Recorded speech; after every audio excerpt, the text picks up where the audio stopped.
que bueno, el apnea neonatal o el apnea del prematuro.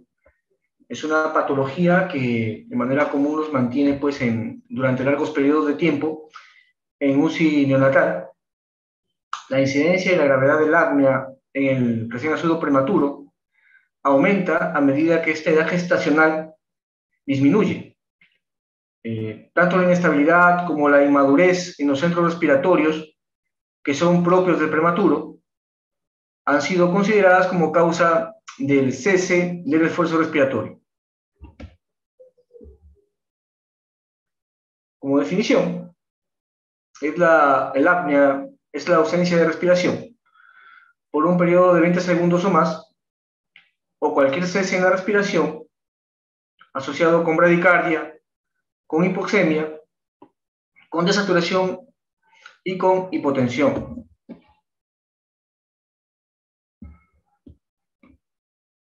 En cuanto a la epidemiología, se va a presentar de manera principalmente en el prematuro, de los cuales pues un 40% son de origen central, un 10% obstructivo y 50% mixto. Casi todos los prematuros van a dejar de sufrir las pausas de apnea cuando llegan a una edad equivalente a las 37 semanas de edad gestacional. Actualmente la mortalidad por apnea es mínima y, como ya se señaló, se debe a la inmadurez del centro respiratorio y se presenta generalmente entre el segundo y tercer día de vida.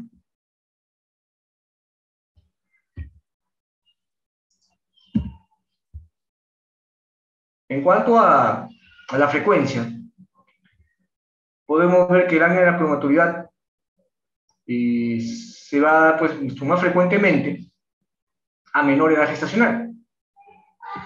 Vemos que en un 34-35 semanas de edad gestacional la frecuencia puede ser de un 7%, y a medida que esta edad gestacional va disminuyendo, puede llegar a casi un 100%, como es el caso de RNs menores de 29 semanas de edad gestacional. El apnea de la prematuridad va a ocurrir de manera repetida, simulando una respiración periódica. La respiración periódica se va a caracterizar por ciclos regulares y recurrentes de respiraciones de 10 a 15 segundos de duración, que van a ser interrumpidas por pausas de 3 segundos de duración.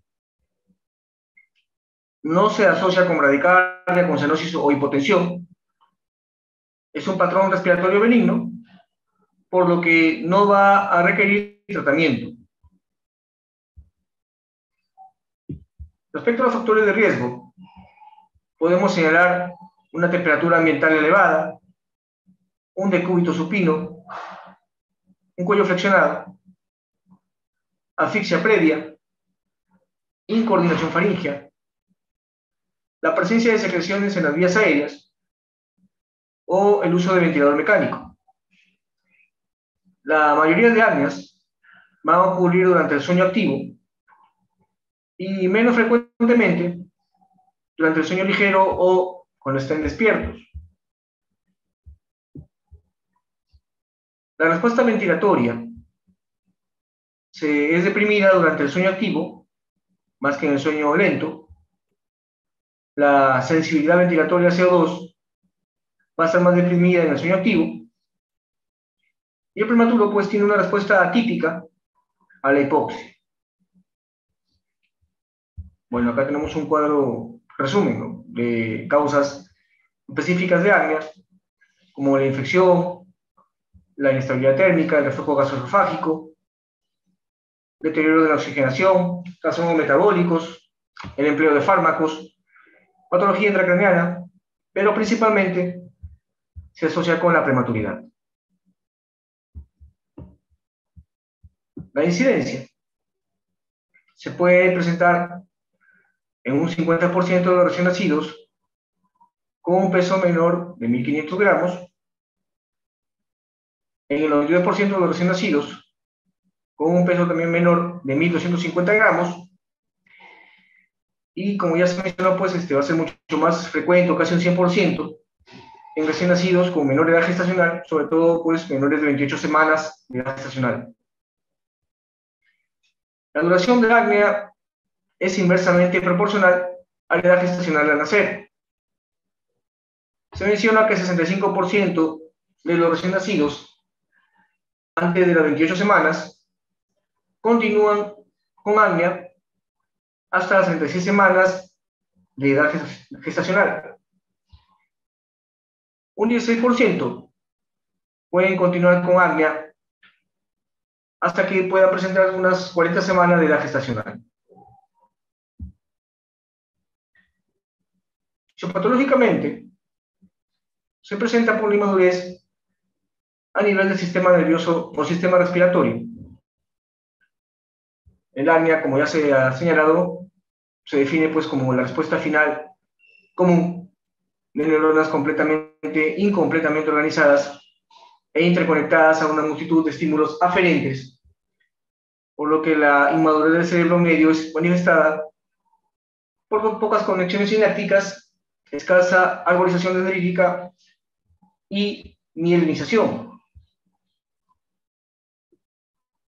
La relativamente baja presión de oxígeno arterial en los recién nacidos prematuros va a predisponer a una respiración periódica y al apnea a través de un aumento de la actividad de los quimiorreceptores periféricos, principalmente una reducción también de la sensibilidad o de la respuesta del CO2.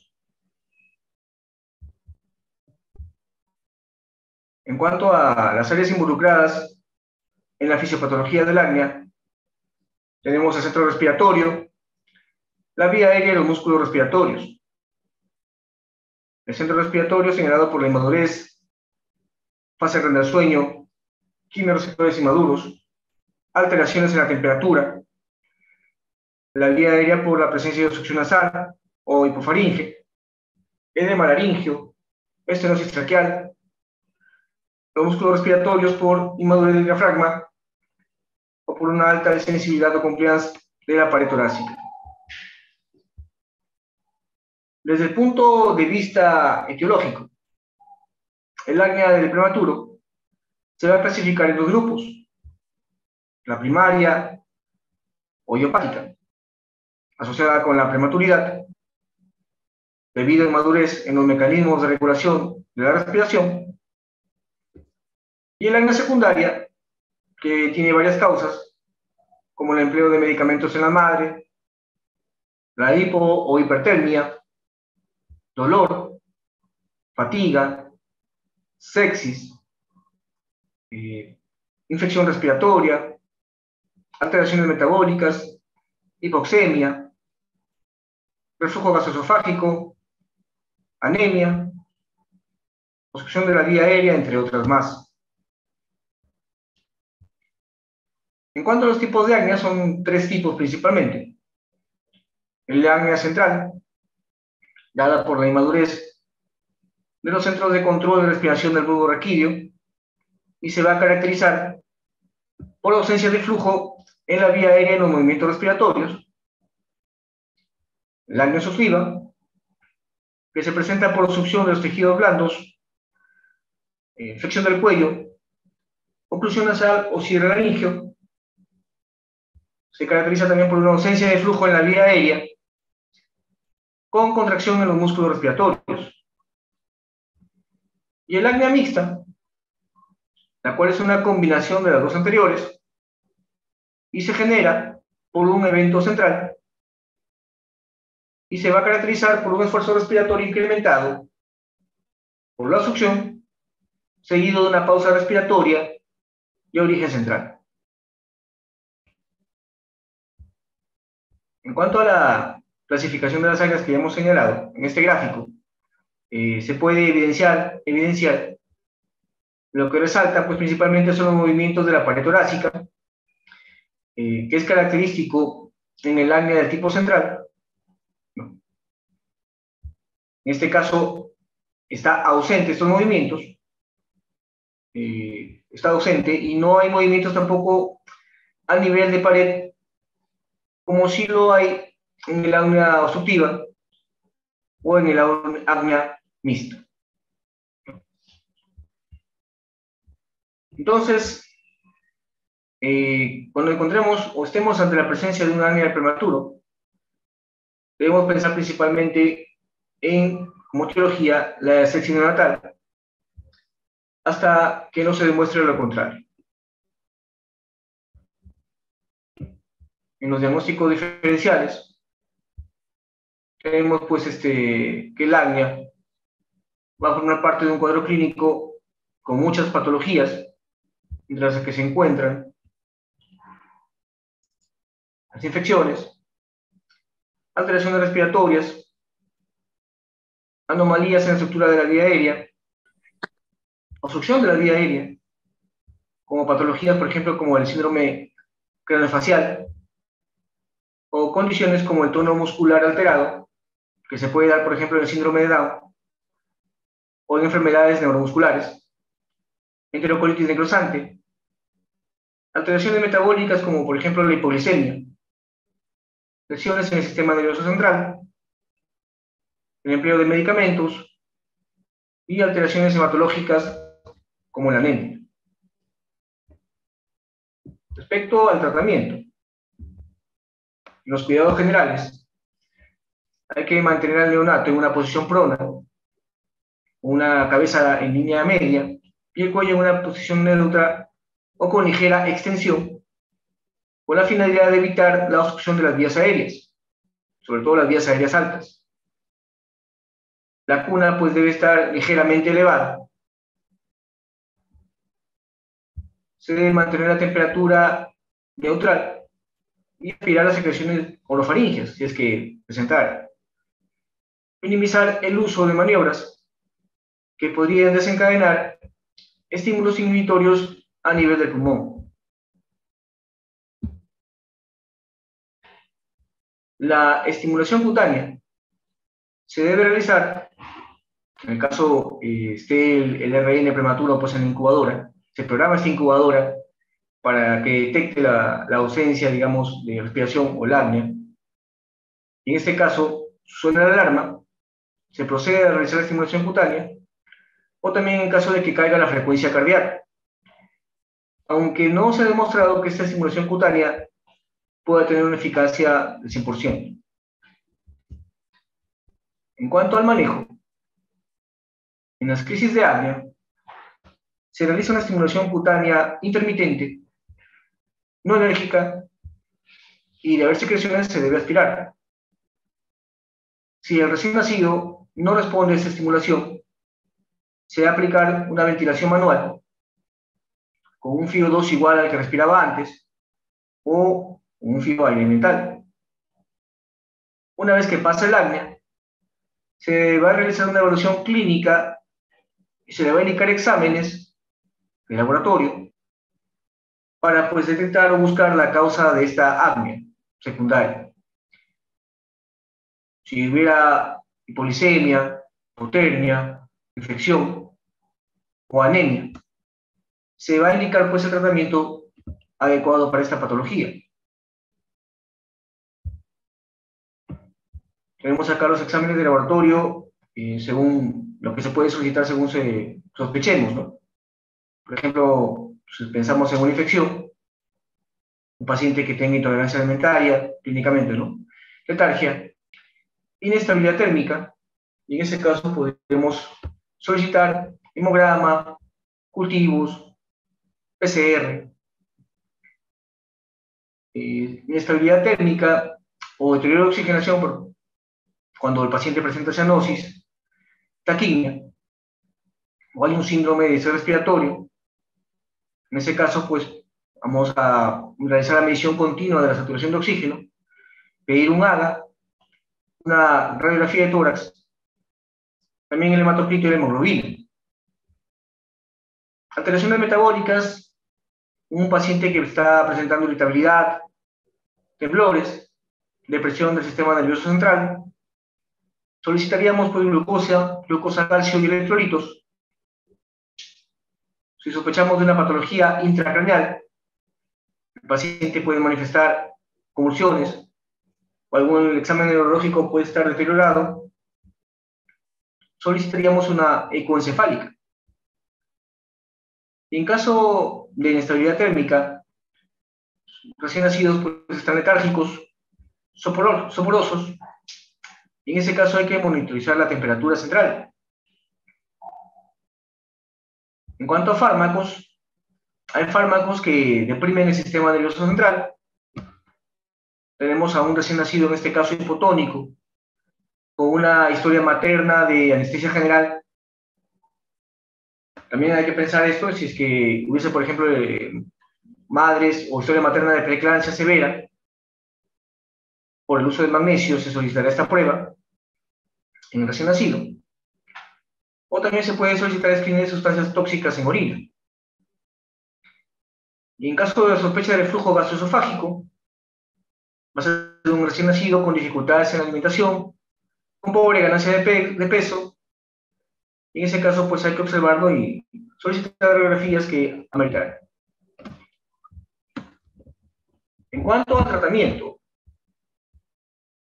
el empleo de CIPA aumenta el volumen pulmonar, la capacidad regional funcional y la oxigenación, estabiliza la caja torácica y mantiene abierta la vía aérea superior. Los medicamentos. Las metilxantinas estimulan el centro respiratorio, disminuyendo el umbral de respuesta a la hipercapnia, aumentan la contractibilidad del diafragma y van a prevenir su fatiga. La cafeína es el fármaco más seguro y más utilizado. Se recomienda en el apnea primaria o en formas leves de la enfermedad pulmonar crónica. El tratamiento de lesión es el citrato de cafeína. Se puede usar una dosis de impregnación de 20 miligramos por kilo y una dosis de mantenimiento de 5 miligramos por kilo por día, que puede llegar hasta 10. En recién nacidos con un bajo peso al nacer, valorados a los 18 o 21 meses de edad, el tratamiento con cafeína, comparado con placebo, demostró que logró un mejor pronóstico neurológico, especialmente a nivel de parálisis cerebral y de retraso cognitivo. En caso de que no se contara con cafeína, se podría emplear otros medicamentos como la aminofilina o teofilina. La aminofilina con dosis de impregnación de 8 miligramos por kilo intravenoso y la teofilina de 4 a 6 miligramos por kilo también intravenoso. Y la dosis de mantenimiento de la aminofilina es de 1 a 2 miligramos por kilo de peso, y sea intravenoso u oral, al igual que la teofilina, con la misma dosis y la misma vía de administración. La cafeína tiene una eficacia similar a la teofilina, pero con una vida media más prolongada, que puede llegar hasta 120 horas. Por lo tanto, su uso es cada 24 horas, lo que hace más fácil su dosificación. También es estimulante del sistema nervioso central. Su control con niveles plasmáticos es mucho menos riguroso, ya que la dosis tóxica de la cafeína es mucho más alta y presenta pocos efectos colaterales.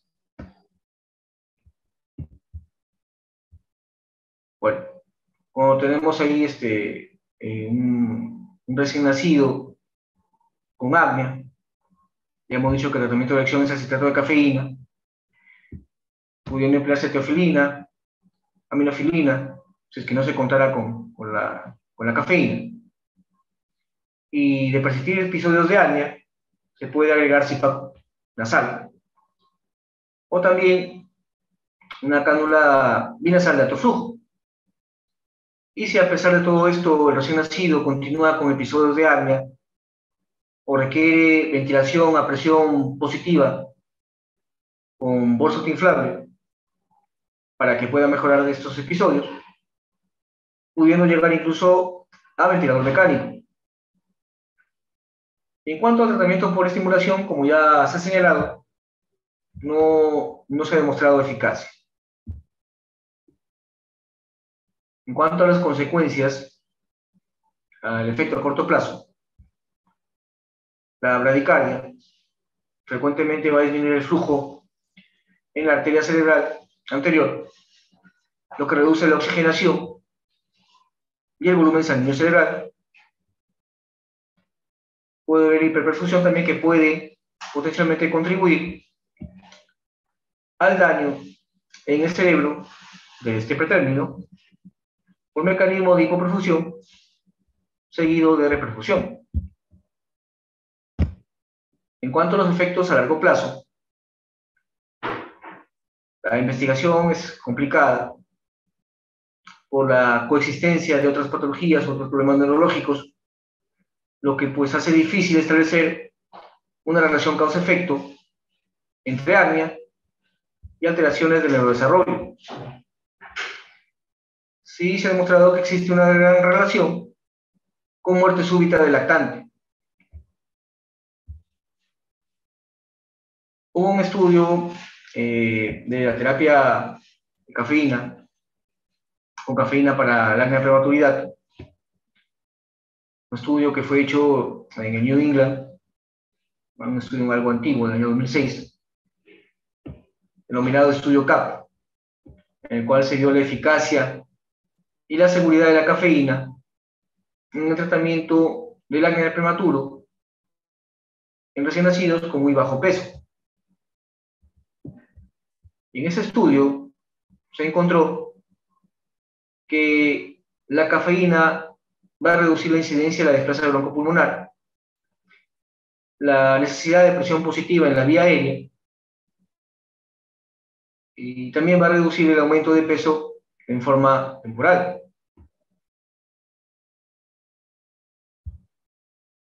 En cuanto al rol del CO2 en el tratamiento del prematuro, del acné de la prematuridad, se plantea este empleo del CO2, ya que este CO2 es un estimulante natural de la respiración, disminuye la presión de CO2 basal por debajo del umbral de apnea, lo que parecería ser uno de los mecanismos claves en la patogénesis de la respiración periódica de la apnea de prematuridad. También la inhalación de concentraciones bajas de CO2 va a regularizar la respiración periódica. Este estudio pudo haber sido prometedor, pero no hubo estudios posteriores que avalaran que la inhalación de CO2 pues, a concentraciones bajas tenga eficacia o seguridad para el tratamiento del acné de la prematuridad. Bueno, eso sería todo de la clase por hoy. No sé si hubiese alguna consulta, algún aporte al respecto.